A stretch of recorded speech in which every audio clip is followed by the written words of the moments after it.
Olá, primeiro ano, espero que todos estejam bem. Quem está falando com vocês é o professor Norland de Jesus Santos, professor de Biologia de vocês.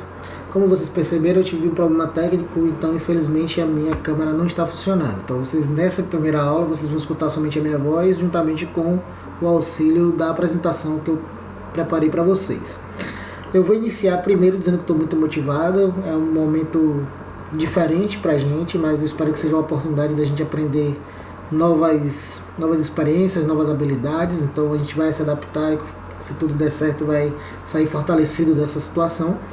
Eu vou começar na realidade com alguns informes. Então, como essa primeira semana ela é uma semana de adaptação, eu entendo claramente que a gente vai ajustando todos os parâmetros que a gente precisar. A gente criou os grupos de WhatsApp, então, via de regra, a gente vai ter essas apresentações para facilitar o entendimento de vocês.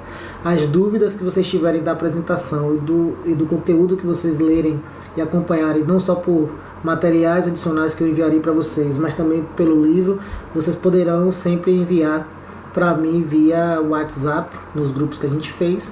E é importante salientar também que as nossas aulas, mesmo que virtualmente, seguirão o cronograma das aulas presenciais, tá? Esse vídeo vai ser um pouco mais longo por causa desse início dos informes, mas seguindo os conselhos e sugestões dos colegas de vocês, de todas as turmas, o ideal é que a gente faça vídeos mais curtos para que vocês tenham tempo para conseguir assistir rapidamente, que gerem, ideias e que posteriormente aos vídeos você tenha algumas atividades para serem desenvolvidas, tá bom? Então, os vídeos via de regra não serão muito longos. E depois a resolução de problemas. Essa primeira semana, provavelmente eu vou enviar somente trabalhos relacionados ao livro, mas acreditem que eles vão ser mais variados. Vocês precisam, claro, ter sempre acesso a fontes variadas de informação. E depois também a gente vai precisar utilizar o Google Classe de aula, sala de aula, para que a gente possa fazer algo mais dinâmico, que a gente consiga se encontrar quase que presencialmente e que fique uma apresentação mais dinâmica, tá? A gente entende que nesse contexto a gente tem que fazer as coisas ficarem um pouco mais dinâmicas, porque realmente é difícil tanto para vocês quanto para a gente também. Eu estou acostumado a dar uma aula expositiva e também participativa, então é importante que vocês estejam juntos. E depois eu vou observar como é que a gente vai fazer em relação às atividades. Dito isso, nós iniciaremos hoje falando sobre um tema super importante. Por quê, pessoal? Se vocês observarem o livro de vocês, a gente começou no capítulo 1 falando de vida, a gente começou falando também de níveis de organização, de células, a gente falou especificamente sobre células, falou um pouco sobre água. Então a gente vai seguir os passos aqui do livro, no capítulo 3, falando hoje sobre carboidratos. Carboidratos, pessoal, também são conhecidos popularmente como os açúcares, tá? Mas vocês podem encontrar em alguns locais específicos, dependendo do livro que vocês estão estudando, o nome hidratos de carbono, glicídios, aldoses ou cetoses. Esses últimos termos, aldoses e cetoses, via de regra, são para livros mais complexos, livros provavelmente de bioquímica metabólica, de universidade, mas é importante que vocês saibam, porque caso vocês se deparem em algum momento com esses termos, vocês não estarão totalmente sem estarem familiarizados, tá bom? Isso aqui depende provavelmente, quando são cetoses, depende da presença de um radical, que é um corpo cetônico, certo? E aí, dependendo do radical, vai ser ou um aldeído ou uma cetose. E a gente vou apresentar rapidamente para vocês com o passar da apresentação. Então, a gente está estudando carboidratos, por quê, pessoal? Porque eles apresentam grande importância biológica, lembrem-se. Nada que a gente está estudando aqui com o passado da nossa carreira acadêmica é porque é algo pouco importante. Pelo contrário, via de regra, os assuntos que a gente aborda, eles são de alta relevância. Então, no caso dos carboidratos, eles apresentam importância biológica, apresentam também importâncias fisiológicas, químicas, e tudo isso devido às suas propriedades físicas. Físicas, quando eu digo propriedades físicas, eu quero dizer estruturais.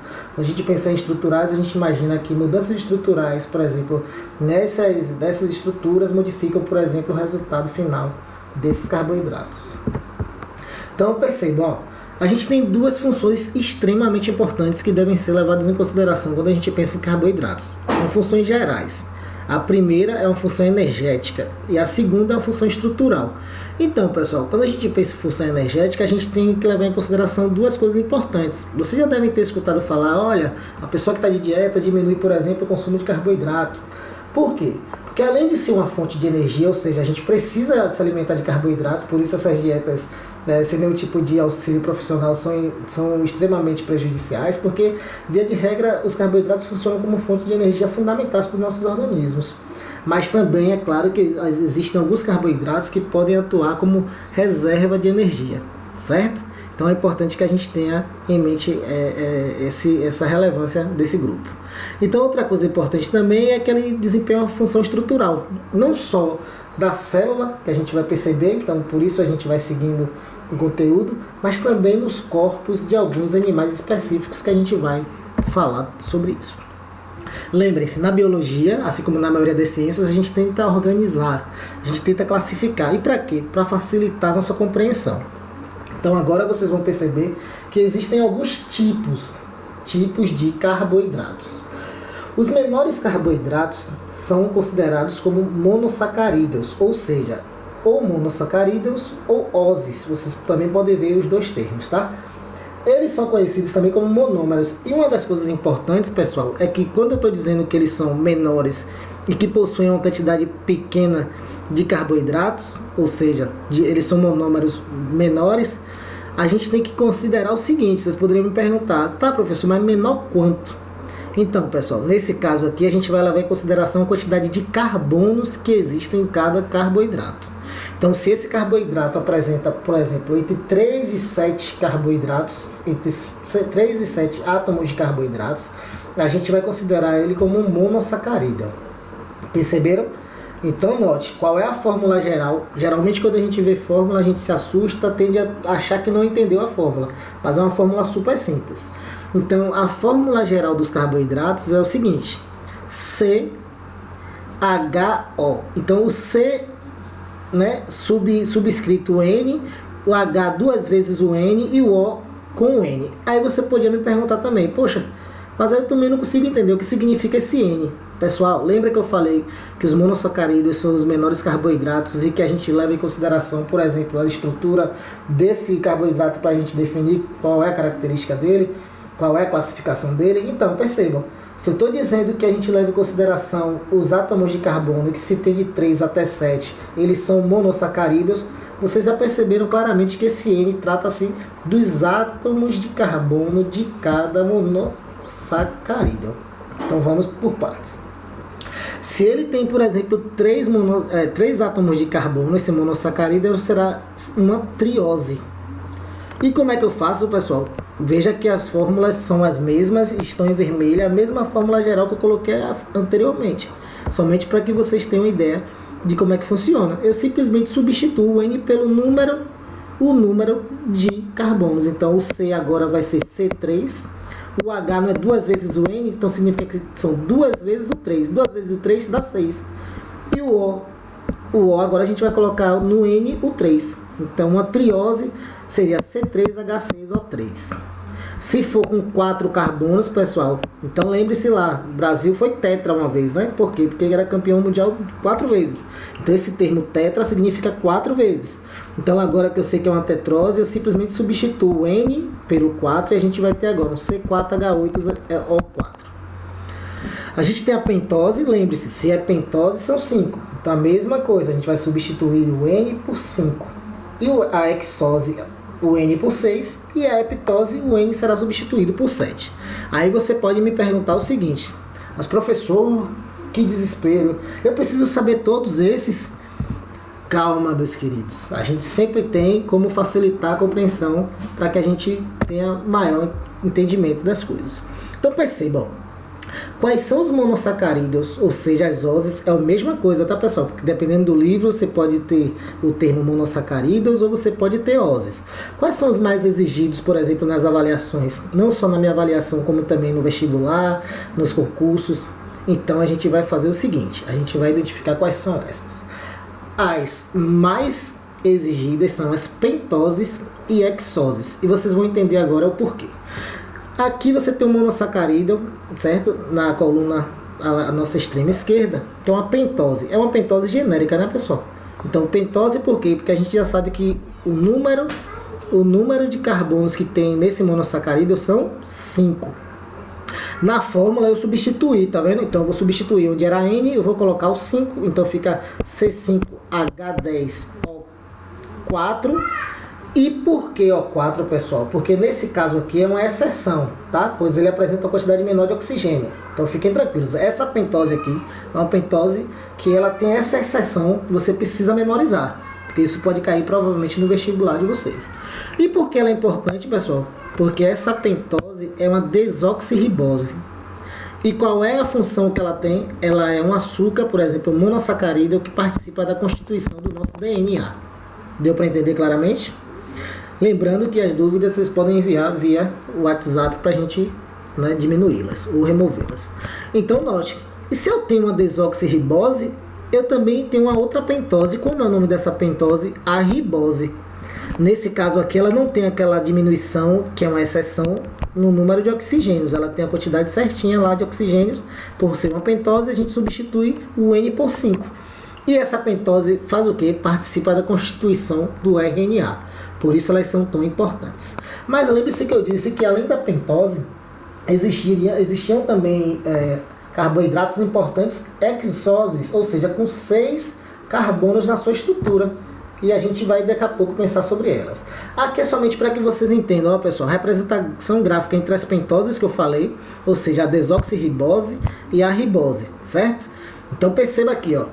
A gente tem diferenças específicas, né? A gente tem semelhanças, então você vê que nessa parte final, você vê que existe essa carbonila, que é o C, com a dupla ligação para o oxigênio semelhante, igual, mas vocês percebem nitidamente que aqui ela tem o hidrogênio no quadradinho, mas ela não tem o oxigênio, tá vendo? Então a gente percebe claramente que a desoxirribose perde um oxigênio na estrutura. Se vocês olharem, parece a mesma coisa.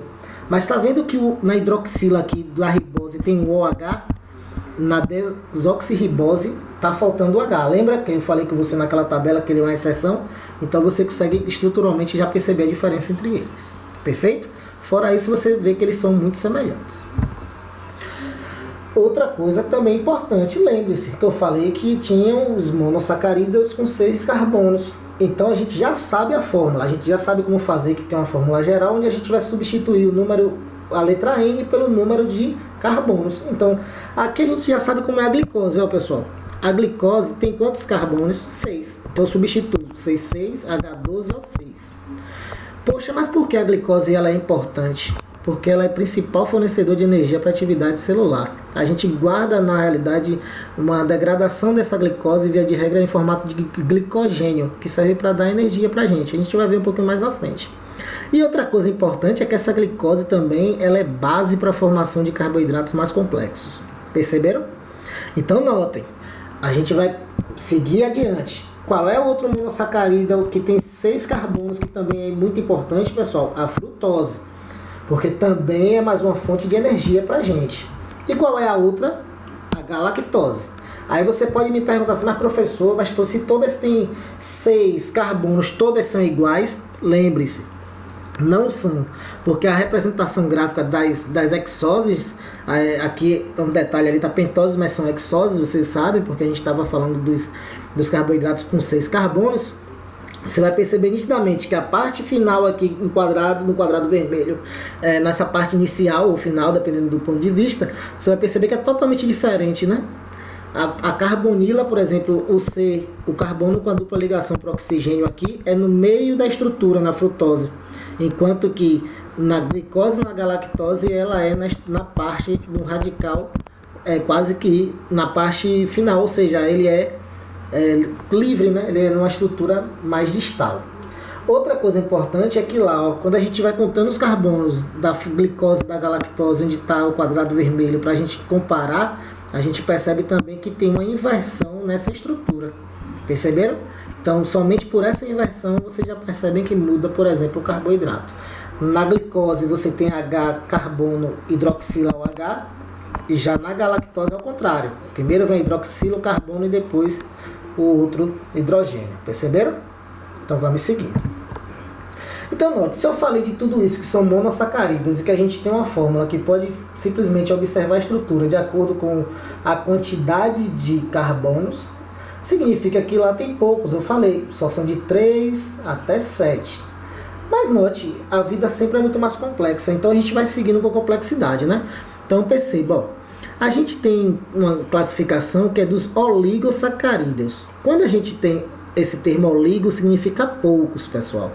Então, por exemplo, oligarquias, eram poucas famílias, por exemplo, controlando uma grande quantidade de áreas, por exemplo, certo? Então, quando a gente usa esse termo, a gente está querendo dizer que são poucos. Agora, percebam, ele é formado, claro, por uma ligação de poucos monossacarídeos. Lembre-se, a gente estava falando de monossacarídeos agora que são extremamente simples, certo? São carboidratos simples. Via de regra, a gente vai se alimentar daqueles açúcares, a gente vai absorver automaticamente, nem passa por processo de quebra. Ele vai ser absorvido pelo nosso organismo. Mas existem oligossacarídeos que são mais complexos, então eles são formados pela ligação de alguns monossacarídeos. Aí você pode me perguntar, mas quantos, professor, a partir de quantos você vai considerar oligossacarídeos? A gente vai considerar a partir de 2 ou 10 monossacarídeos. Pessoal, aqui vocês precisam ter cuidado, ó. Lá na frente, quando a gente está falando de monossacarídeos, a gente está falando que são de 3 a 10 carbonos. Aqui a gente está falando que são de 2 a 10 monossacarídeos. Lembra que eu dei o exemplo lá das pentoses, por exemplo?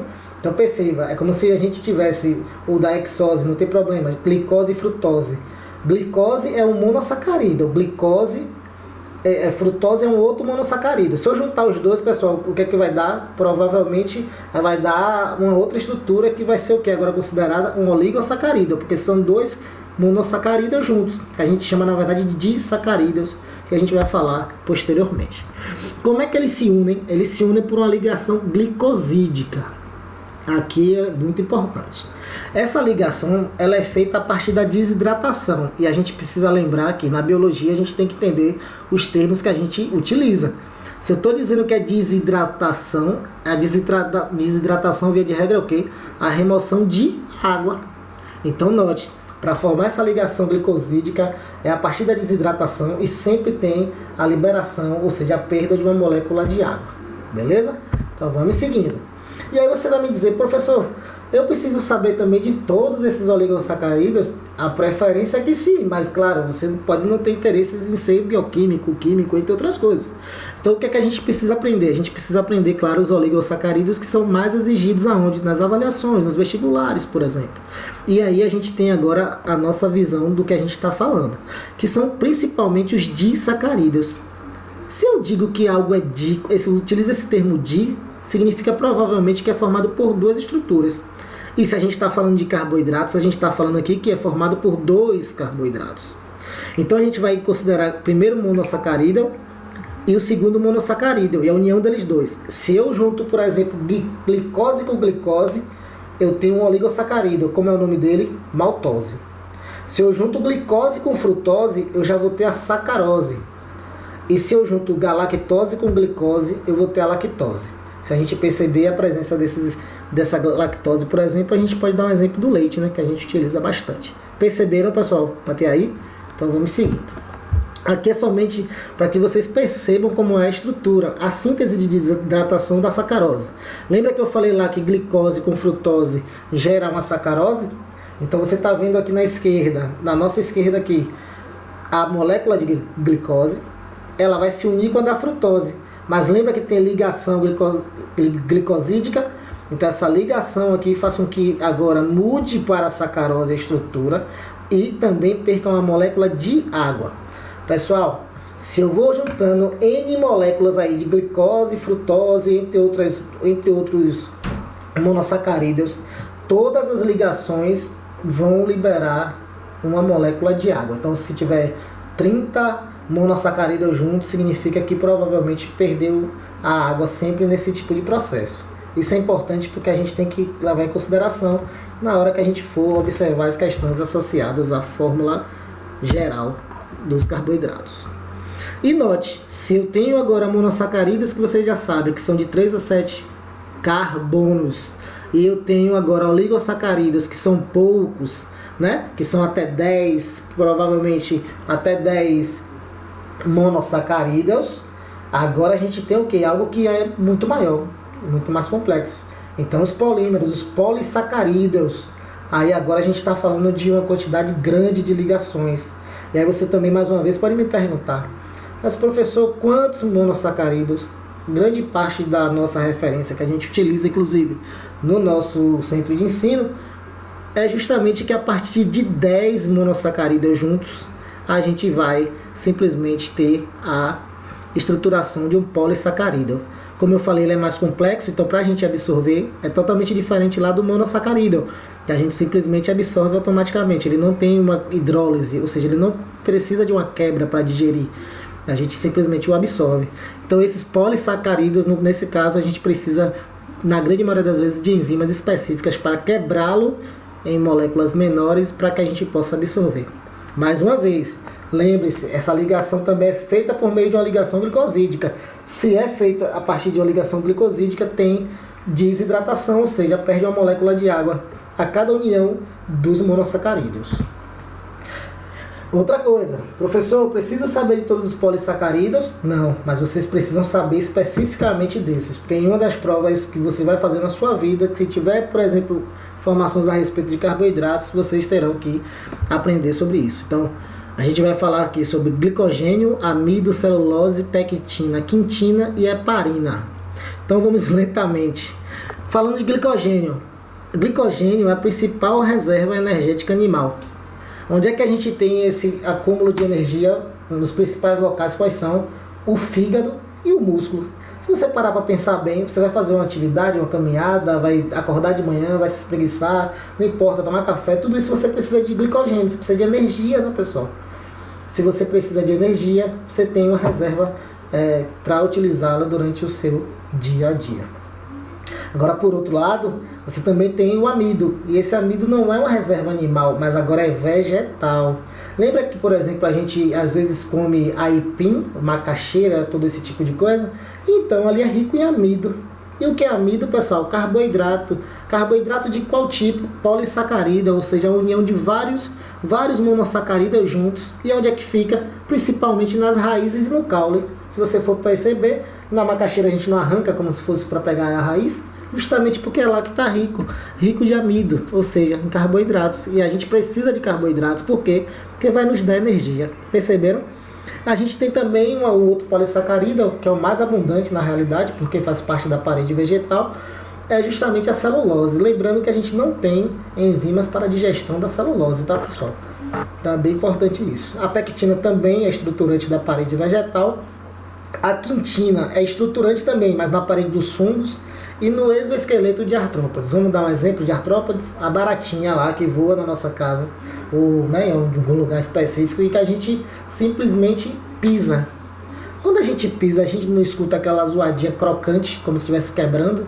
Então, pessoal, aquilo ali só é possível justamente porque tem um polissacarídeo específico no exoesqueleto, ou seja, no esqueleto externo daqueles animais, que tem como característica aquela rigidez, e o nome é o que? Quintina. E por fim, a gente tem a heparina, que é no nosso sangue, tá? E as principais funções é justamente ser anticoagulante. Viu, pessoal? Então, por hoje é só. Espero que não tenha sido muita informação. Ficarei disponível a partir de amanhã para que vocês tirem as dúvidas. Também vou comprar uma webcam para substituir a do meu laptop aqui que estragou. Eu não sei o que aconteceu, mas também acho que é importante que a gente pelo menos tenha a imagem, né, juntos do som. E é isso. Qualquer dúvida, entre em contato via o aplicativo. E é isso. Espero vê-los o mais rápido possível. Eu vou tentar organizar a webcam para a gente fazer também um encontro virtual no Google Sala de Aula. Grande abraço e até a próxima.